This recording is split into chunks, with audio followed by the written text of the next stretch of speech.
Ridha Allah subhanahu wa ta'ala adalah salah satu dari sifat. Nabi SAW mengatakan, laisa lil mu'min ayyudhilla nafsahu. Mukmin itu jangan sampai menghinakan diri. Sejarah hamba yang Allah sebutkan dalam Al-Quran. Assalamualaikum warahmatullahi wabarakatuh. Innal hamdalillah nahmaduhu wa nasta'inuhu wa nastaghfiruh. Wa na'udzu billahi min shururi anfusina wa min sayyiati a'malina. Man yahdihillahu fala mudilla lahu wa man yudlil fala hadiya lahu. Ashhadu an la ilaha illallah wahdahu la syarika lahu wa ashhadu anna Muhammadan abduhu wa rasuluh. Ya ayyuhalladzina amanu taqullaha haqqa tuqatih wa la tamutunna illa wa antum muslimun.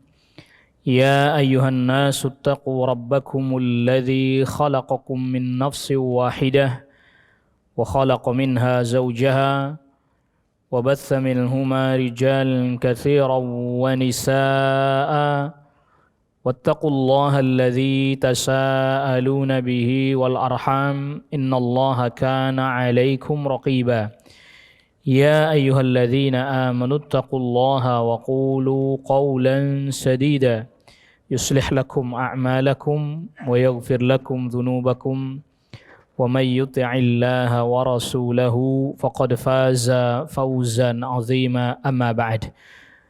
Ikhwatal iman, a'azzakumullah. Pembahasan kita sekarang kita masuk kepada matan al-usul ats-tsalatsah, dan sekarang kita masuk pada risalah yang pertama. Jadi di dalam risalah al-usul ats-tsalatsah ini ada beberapa matan dijadikan satu di halaman yang ke-15. Yang pertama yaitu tentang risalah ilmu, amal, dakwah dan bersabar. Ini risalah yang pertama. Jadi ini belum langsung masuk kepada matan al-usul tsalatsah, tapi masuk kepada matan atau risalah yang pertama, yaitu risalah terkait dengan ilmu, amal dan juga dakwah serta bersabar.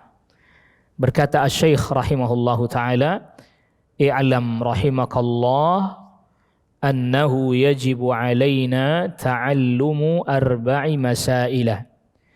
Ketahuilah, semoga Allah merahmatimu, wajib bagi kita mempelajari 4 poin permasalahan. Al-ula, yang pertama yaitu adalah al-ilmu. Ilmu, kita wajib menuntut ilmu, kita wajib belajar. Sebagaimana sabda Rasul sallallahu alaihi wasallam, "Talabul ilmi fariidatun 'ala kulli muslim." Menuntut ilmu wajib bagi setiap muslim. Hadis riwayat Ibnu Majah. Nah, ada yang namanya ilmu yang memang semua orang harus mengetahuinya, yaitu ilmu-ilmu dasar, ilmu-ilmu pokok. Semua orang Islam harus belajar. Kalau tidak, dia berdosa. Yang pertama adalah ma'rifatullah. Yang pertama yang wajib kita ilmui, yang wajib kita pelajari adalah mengenal Allah Subhanahu wa ta'ala. Mengenal Allah Subhanahu wa ta'ala ini ya berarti kita mengenal dan mengetahui rububiyahnya Allah Subhanahu wa ta'ala. Yang kedua, mengenal dan mengetahui uluhiyahnya Allah Subhanahu wa ta'ala. Rububiyahnya Allah berarti Allah yang menciptakan, Allah yang beri rizki dan seterusnya. Yang kedua tadi mengenal uluhiyahnya Allah Rabbul Alamin, bahwa Allah lah satu-satunya yang berhak diibadahi. Dan yang ketiga, mengenal nama dan sifat-sifat Allah Subhanahu wa ta'ala. Kewajiban bagi kita mengenal Allah pada 3 hal ini. Kita wajib mengetahui bahwa Allah lah satu-satunya yang mencipta, yang mengendalikan, mengatur alam raya ini. Wajib mengetahui bahwa Allah satu-satunya yang berhak diibadahi. Kita wajib mengetahui bahwa Allah lah, hanya Allah lah yang memiliki nama-nama yang paling indah dan sifat-sifat yang paling sempurna. Ini yang pertama. Lalu kemudian ilmu yang kedua yang wajib dipelajari adalah wa ma'rifatu nabiyhi, mengenal Nabi Muhammad sallallahu alaihi wasallam. Yang dimaksud dengan mengenal Nabi Muhammad sallallahu alaihi wasallam adalah mengenal beliau sehingga kemudian kita mengikuti sunnah-sunnah beliau sallallahu alaihi wasallam. Karena yang namanya syahadat Rasul, setelah syahadat tauhid, kita bersaksi bahwa Nabi Muhammad SAW adalah utusan Allah. Persaksian itu harus diwujudkan yang pertama dengan belajar tentang Nabi SAW. Maka mempelajari sirah Nabi SAW itu bagian daripada mengenal Nabi SAW. Ya, termasuk apa saja yang disyariatkan, apa saja yang didakwahkan oleh Nabi SAW, apa saja yang Allah wahyukan kepada Nabi SAW berupa syariat dan seterusnya. Ya, termasuk yang pertama kali yang didakwahkan oleh Nabi SAW yaitu adalah tauhid. Yang pertama kali diperangi oleh Nabi SAW, didakwahi agar ditinggalkan adalah kesyirikan yang Allah Subhanahu wa taala perintahkan. Termasuk mengenal Nabi SAW sehingga kita bisa menunaikan apa yang menjadi hak-hak Rasul SAW atas diri kita. Mengenal para sahabat juga termasuk agar supaya kita bisa mengenal Rasul SAW, karena tidak ada riwayat yang diterima dari Rasul kecuali pasti harus melalui jalurnya para sahabat radhiyallahu anhum ajma'in. Termasuk juga kenapa kemudian para tabi'in, para atba'ut tabi'in, karena mereka adalah naqalatul ilm, orang-orang yang menukilkan ilmu. Para sahabat menukil dari Rasul SAW, lalu kemudian para tabi'in mengutipnya dan menerima ilmu dari para sahabat, dan terus seperti itu. Yang kemudian dikenal dengan al-isnadu minad din. Sanad ini bagian pada agama. Artinya yang dimaksud sanad bagian daripada agama itu bukan sanad yang seperti sebagian orang sekarang ini berbangga-bangga dengan sanad saya sampai ke si fulan si alan, bukan. Tapi apa yang kita fahami, apa yang kita mengerti dari ilmu tentang agama ini betul-betul valid, validasi bahwa dia datang dari Rasul sallallahu alaihi wasallam. Bukan kata si fulan, bukan kata si allan. Yang ketiga, wa ma'rifatu dinil islami bil adillati, mengenal agama Islam dengan dalil. Ini ilmu. Mengenal agama Islam dengan dalil. Setidaknya kita tahu dalilnya, walaupun ayat yang pendek, walaupun hadis yang sederhana, kita tahu. Oh, niat itu misalnya dalilnya adalah innamal a'malu binniyat misalnya. Salat itu kenapa begini? Oh, Rasul sallallahu alaihi wasallam karena perintahkan ini. Kenapa melakukannya seperti ini? Karena Rasul contohkannya demikian. Itulah ilmu dengan dalil. Nah, perlu kita ketahui di sini ada orang salah faham. Ada orang berkata bahwa jangan, orang awam jangan nanya dalil. Ada perkataan begitu dari sebagian para fuqaha, dari sebagian para ulama fikih, orang awam jangan apa? Tanya dalil. Tapi di sini belajar agama Islam harus apa? Pakai dalil. Ini bagaimana ini? Jawabannya perlu kita ketahui, Bang. Apabila seorang hendak melakukan satu perbuatan, dia mendesak, Pak, harus segera mengerjakan itu, dia nggak usah tanya dalil dulu. Itu yang dimaksudkan oleh para fuqaha itu. Ada orang baru masuk Islam, Pak. Sedangkan misalnya waktu sholat sudah mepet, mau masuk waktu. Dia kalau belajar dalil dulu tentang wudhu, tentang sholat, nggak bisa wudhu, nggak bisa sholat. Nah, dalam keadaan dia yang seperti itu, jangan tanya dalil. Gurunya langsung, ini nih, lihat wudhu begini ya caranya ya, ayo tirukan. Sholat itu begini ya caranya, ayo tirukan. Itu yang dimaksud oleh para fuqaha. Orang awam jangan nanya apa? Hanya dalil. Itu yang dimaksud oleh para fuqaha itu. Anda memang mendesak mau beramal, segera tanya bagaimana caranya, langsung kerjakan. Jangan nanya dalilnya, karena kalau nanya dalilnya Anda butuh berpikir lama, merenung terlebih dahulu. Yang itu habis waktu Anda. Tapi bukan berarti para fuqaha, para ulama fikih tidak menganjurkan orang belajar dalil. Karena memang agama ini berdasarkan sumber dari Al-Quran dan Sunnah Nabi Sallallahu Alaihi Wasallam. Kalau nanti orang nggak tahu dalilnya, nggak tahu sumbernya, akhirnya qila wa qala, katanya dan katanya. Sedangkan itu termasuk perkara yang dibenci oleh Allah Rabbul Alamin. Wa kariha lakum qila wa qal. Allah membenci katanya. Maka oleh karena itu perkataannya para fuqaha, orang awam jangan nanya dalil, itu maknanya adalah kalau Anda butuh mau beramal langsung, Anda tidak tahu dalil ya tanya gimana caranya, langsung kerjakan dulu. Tapi setelah itu tetap dia mempelajari ilmunya. Ini seringkali perkataan para fuqaha ini disalahfahami. Kita penulis kitab ini tidak memaksudkan bahwa setiap orang muslim harus jadi mujtahid semua, tidak. Itu perkara yang tidak pernah dimaksudkan dari perkataan ini. Tetapi walaupun dia orang awam, dia harus tahu setidak-tidaknya dalil. Kenapa? Karena agama ini dibangun di atas dalil, bukan pandangan person-person, individu-individu yang bisa jadi berbeda-beda. Adapun tentang permasalahan mazhab dan seterusnya, itu lebih rumit dari dalil sebenarnya, Pak. Dari sisi belajar ya. Mungkin kalau dari sisi mengamalkan, karena Anda nggak perlu nanya dalil, tinggal kata ulama A, wudu itu begini, tinggal kita kerjakan.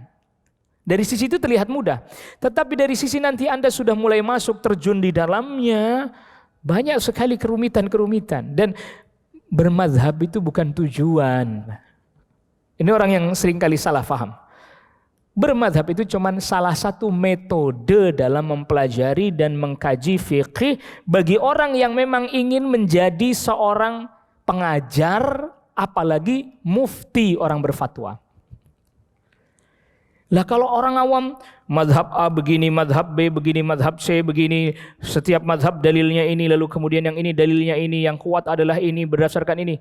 Nggak akan paham Pak orang awam, Pak. Tapi kalau kerjakan ini karena Rasul lakukan ini, kerjakan itu karena dalilnya Rasul pernah melakukan ini, orang awam paham Pak? Paham. Lihat, perhatikan bedanya. Orang seringkali salah dalam memahami. Sehingga ketika dikatakan beragama dengan dalil lah, Anda suruh orang semua jadi mujtahid semua. Itu mustahil semua orang bisa jadi mujtahid. Apalagi hari ini. Mujtahid itu menggali hukum langsung dari Al-Quran, dari Sunnah, enggak. Tetapi setidaknya dia tahu. Kenapa begitu?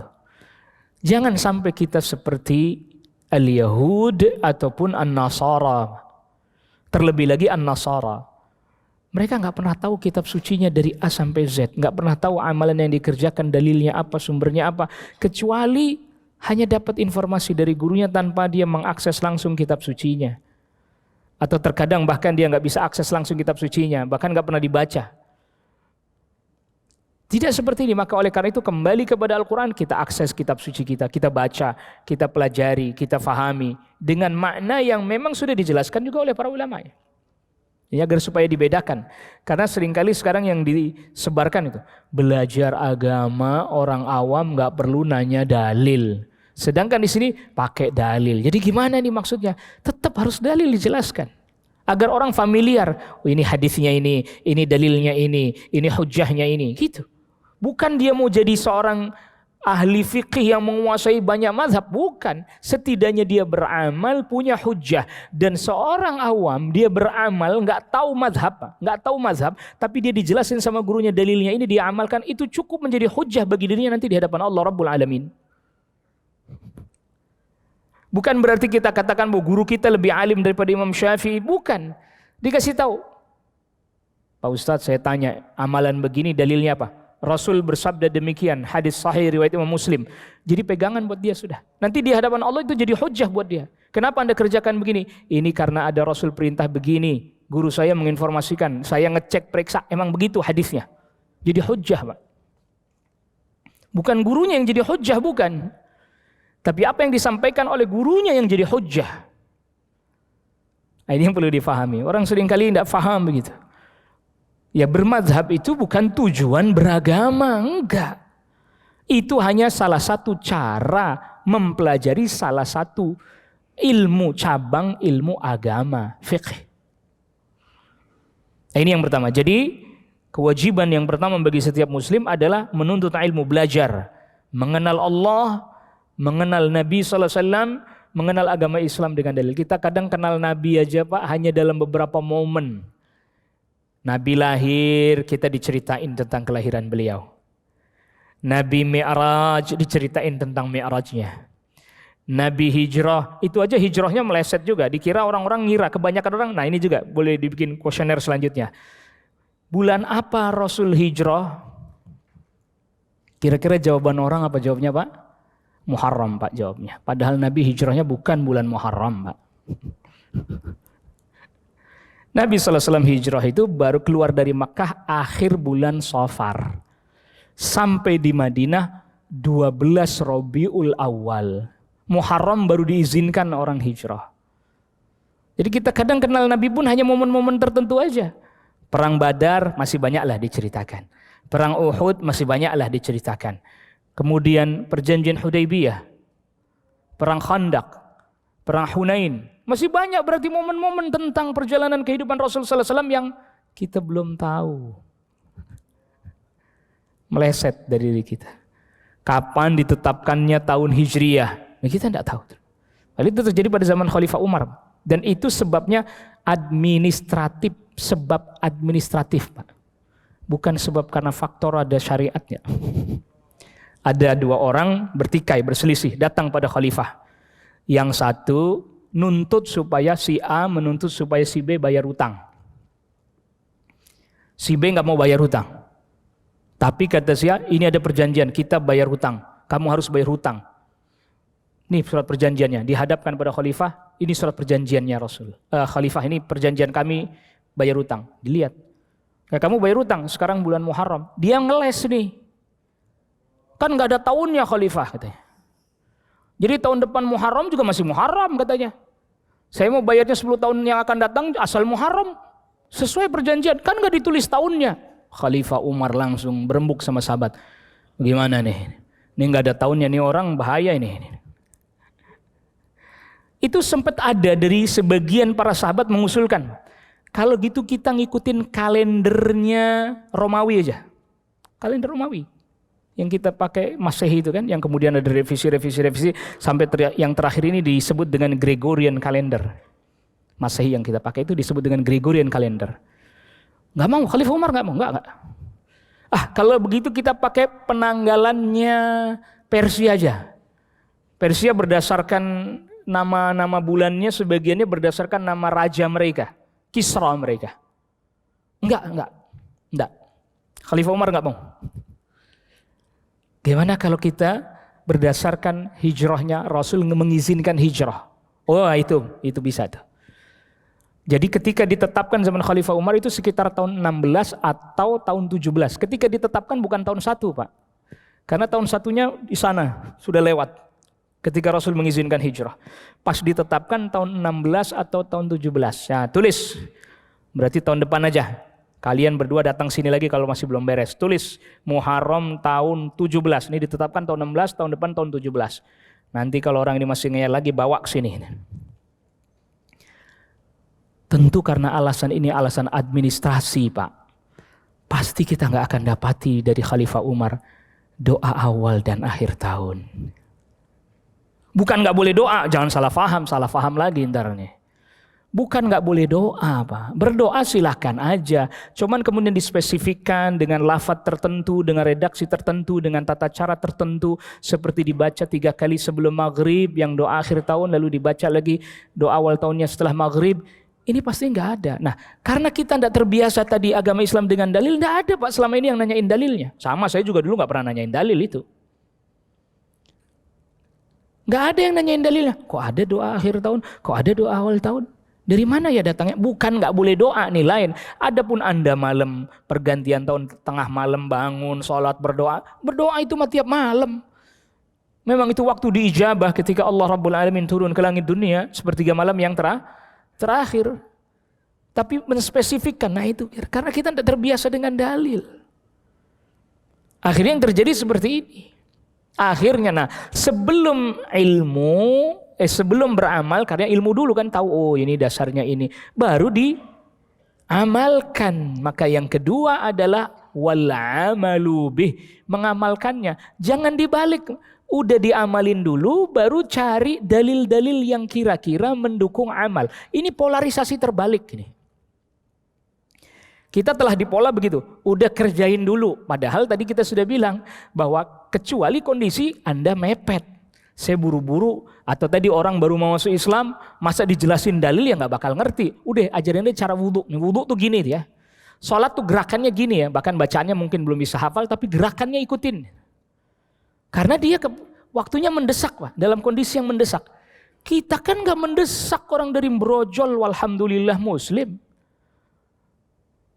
Kalau kedua orang tuanya muslim, otomatis anaknya apa? Muslim. Artinya dari sebelum balik pun sudah belajar Islam, alhamdulillah, sekolah Islam, ngaji zaman dulu di musola, di masjid, di langgar, di spasi langgar, Pak. Saya sudah tahu strateginya. Salat di spasi langgar. Kalau digabung mah lain cerita, lain makna itu. Ya kan gitu. Masa iya kita masih ikut? Ya dulu memang waktu anak-anak nggak akan ngerti kita dijelasin dalil kan? Iya. Ya udah ikutin aja, karena memang pada saat itu taraf pemahaman kita sampai di situ. Tapi masa iya terus berjalan sampai sudah baligh, sampai sudah dewasa, sampai sudah berkeluarga, hanya nggak di-upgrade gitu ilmunya. Ilmu keislamannya nggak di-upgrade, Pak. Kemampuan Anda ilmu duniawi aja di-upgrade nggak? Wah, upgrade, ada pelatihan ini, ada pelatihan ini, ada training ini, ada training ini, ya kan? Dari 4.0 to 5.0, luar biasa ilmu dunianya upgrade-nya. Masa iya ilmu agamanya Pentium 1 ini kan bagaimana ini? Masa begitu? Ilmu agama kita nggak terupgrade gitu kan, akhirnya bermasalah. Sehingga itu kita, ya ini ikut, itu ikut. Hah, dasarnya, nggak tahu, saya udah dari kecil begitu, Pak. Nah ini yang dimaksudkan tahu Islam dengan dalil itu tentu sesuai dengan proses dan tahapan-tahapannya serta kemampuan orang masing-masing yang tidak sama satu dengan yang lain. Nah ketika kita sudah beramal tapi ilmunya kita tingkatkan, kan amal jadi semakin bagus. Bisa jadi apa yang dahulu belum kita ketahui lalu belakangan kita ketahui, otomatis jadi memperbaiki amal kita, meningkatkan amal kita. Sebagaimana urusan dunia kita, urusan pekerjaan kita. Ketika ilmu kita terhadap apa yang sedang kita kerjakan, apa yang kita lakukan, itu menjadi tugas kita. Ilmu kita meningkat, kemampuannya meningkat, kerjanya juga meningkat. Bukan hanya sekedar kerja meningkat, bahkan dia tahu nilai yang harus dia dapat, dia raih. Bukan hanya sekedar dia dapat keuntungan secara material, tetapi ada value yang dia dapat. Itu kan pergeseran dari 4.0 menuju 5.0 kan begitu. Bukan hanya sekedar berbasis Anda dapat sekian, enggak. Nilai apa yang Anda punya. Yang sekarang lagi ramai diistilahkan core value. Dikit-dikit mengerti, ngikutin lah. Gitu. Lah giliran dalam agama core value kita enggak naik-naik, Pak. Enggak naik-naik, berkutat pada sebuah aktivitas-aktivitas yang kadang kita enggak tahu artinya. Kita enggak tahu maknanya, kita enggak tahu maksudnya, kita pun enggak ngerti dari mana asal usulnya, tapi kita ikut aja. Udah dari dulu Pak Ustadz gitu aja pokoknya. Waliyadzubillah. Ternyata itu Rasul sallallahu alaihi wasallam memang seperti itu. Rasul sallallahu alaihi wasallam diutus mengapa kemudian ilmu itu wahyu dari Allah Rabbul Alamin. Rasul mendapat wahyu dari Allah Rabbul Alamin, ilmu kan. Lalu Rasul sallallahu alaihi wasallam jelaskan kepada kita. Rasul sallallahu alaihi wasallam praktekkan. Rasul sallallahu alaihi wasallam amalkan. Rasul sallallahu alaihi wasallam implementasikan. Para sahabat melihat, mencontoh Rasul sallallahu alaihi wasallam. Dan itu bukan hanya sekedar perkataan, perbuatan, sampai cara pandang, cara fikir mereka bisa sama. Artinya sama itu karena punya visi misi yang sama kepada Allah, tunduk kepada Allah, meraih jannahnya, menggapai ridhonya, karena sama gitu. Sama. Maka hal-hal perbedaan-perbedaan secara karakter, individual dan seterusnya itu bisa dilebur karena kesamaan ini yang dicari. Sesama mukmin, sesama muslim, walaupun suku orang Quraisy itu sukunya beda-beda kan. Ada Bani Taim, sukunya sahabat Abu Bakar, ada Bani Adi, sukunya sahabat Umar, tentu Bani Hashim sukunya Rasul sahabat Ali bin Abi Thalib. Ada Bani Umayyah sukunya sahabat Utsman bin Affan radhiyallahu anhu. Beda-beda sukunya, karakter beda-beda. Tapi kalau sudah satu mukmin muslim itu karakter-karakter itu mulai diminimalisir menuju kepada tujuan yang sama. Lihat bagaimana sebuah mekanisme yang bagus lagi apik ditata diatur oleh Islam. Tambah lagi pindah ke Madinah. Ada komunitas baru yang Arab juga tapi berbeda dengan Quraisy, Aus dan Khazraj. Punya tabiat karakter yang juga berbeda. Tambah lagi ada yang bukan Arab, non-Arab. Siapa? Di Madinah. Yahudi. Bagaimana Nabi SAW mengelola itu agar supaya mereka semua bersatu padu membela negeri Madinah tanpa melihat agamanya. Asalkan negeri Madinah aman, tentram. Tapi tetap orang melaksanakan agama dengan keyakinan masing-masing jadi tenang, jadi tentram. Tidak bercampur baur itu tetap. Masing-masing akidahnya. Tapi kalau sudah urusan bersama, urusan negeri diganggu sama orang, itu berarti kan mengancam keamanan. Maka itu harus dilawan dan siapapun penduduk Madinah harus membela. Bukan hanya Muslim saja. Sampai yang Yahudi. Itu semuanya kan ada di pelajaran mengenal Nabi SAW. Nilai-nilai itu ada semuanya. Cuman hari ini kemudian ada yang mulai menyimpangkan nilai-nilai itu, ditafsiri dengan tafsiran yang berbeda, difahami dengan pemahaman yang berbeda. Kan kita perlu mengkanter itu sebagai perjuangan untuk mempertahankan akidah dan keyakinan kita. Kita nggak akan bisa mengkanter itu kalau tidak punya tamengnya, ilmu. Kalau sudah punya tamengnya, baru kemudian amal. Baru kemudian menuju kepada amal. Baru kemudian aja menuju kepada ad-da'wah. Tapi semuanya tetap harus punya ilmu semuanya. Kalau nggak ada ilmunya, beramal tanpa ilmu. Berdakwah tanpa ilmu. Orang mau sabar, gimana sabar itu apa? Definisinya apa? Pengertiannya apa? Adakah sabar itu memiliki batasan? Adakah sabar itu memiliki jangka waktu? Sudah habis kesabaran saya? Sudah expired stok kesabaran saya misalnya? Bukankah itu semua butuh ilmu? Bukan seperti yang kita fahami menurut pemahaman kita sendiri-sendiri masing-masing. Karena kita bisa beda memahami hal itu. Tetapi kalau sudah ada pakemnya, oh ayatnya jelaskan demikian, hadisnya jelaskan demikian, kita semua ikut. Berusaha untuk menerima dan menginternalisasi nilai-nilai yang ada pada apa yang diajarkan oleh Rasulullah SAW dalam keseharian kita. Makanya orang muslim itu, kita itu kan seperti kayak di framing. Terbelakang, ketinggalan, kemudian kumuh, susah diatur, apalagi malas, miskin dan seterusnya. Itu framing. Kalau soal miskin, sahabat dulu memang iya, tapi mental mereka nggak ada yang mental miskin. Dan bukan berarti kemudian yang disorot yang itu aja. Para sahabat yang kaya raya, bagaimana perilaku mereka, bagaimana kehidupan mereka, bagaimana cara pandang mereka, bagaimana interaksi mereka. Rasul sallallahu alaihi wasallam. Sampai pernah Rasulullah SAW lagi dalam keadaan sakit. Ada uang berapa dinar? 6 dinar. Tolong sedekahkan ya Aisyah. Tapi karena Rasul lagi sakit, Aisyah radhiyallahu anha enggak sempat karena mengurus beliau sallallahu alaihi wasallam. Ketika beliau sudah agak kerasa enak, agak ringan, tanya lagi. Hei Aisyah, itu 6 dinar tuh. Oh masih ada, Rasul belum sampaikan. Ambil. Letakkan di tangan saya. Bagaimana kalau seandainya Muhammad wafat sedangkan 6 dinar ini belum saya bagikan, masih di tangan saya? Apa yang saya harus katakan nanti di hadapan Allah Rabbul Alamin? Allahu Akbar. 6 dinar doang, Pak. Belum nyampe triliunan baru 6 dinar. Pelajaran berharga buat kita. Dan itu tidak bisa kalau tanpa ilmu. Wallahu a'lam. Wa sallallahu ala nabiyyina Muhammadin wa alihi wa sahbihi wa sallama tasliman katsira. Subhanakallah bihamdik asyhadu an la ilaha illa anta astaghfiruka wa atubu ilaik. Wassalamualaikum warahmatullahi wabarakatuh.